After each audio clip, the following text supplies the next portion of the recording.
Демек, не болуш керек жаңы доордо? Сенин аураң, психологияң өзгөрүш керек. Аураңды тез-тез өзгөрт. Мурунку аурабыз мындай болгон.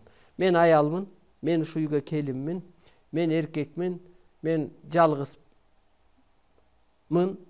же жалгыз эркекмин, же бир тууганым өлүп калган, мен колуман эчтеке келбейт го, мен бай эмесмин да, мен машинем жок да дегендей эле түшүнүк болуп калган. Жок. Кел чогуу айталы. Аурабызды өзгөртөлү.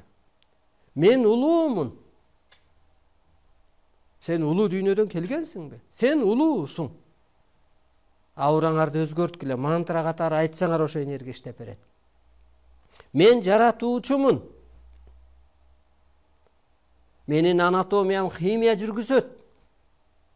Менин көзүм көп кырлуу системада иштейт. Мен кыргызмын. Менин шаманчылыгым иштейт. Бата берүү да бул шаманчылык, назар салуу да шаманчылык. Менин тегим теңир. Мен эки дүйнөнүн ээсимин. Мен жаратуучумун.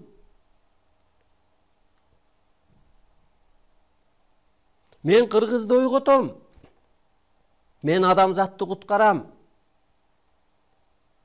Мени бир жан кийген улуу жан. Мен нурданып атам. Мен эски түшүнүгүмөн чыгып атам. Мен пендечиликтен чыгып периштеге айланып атам.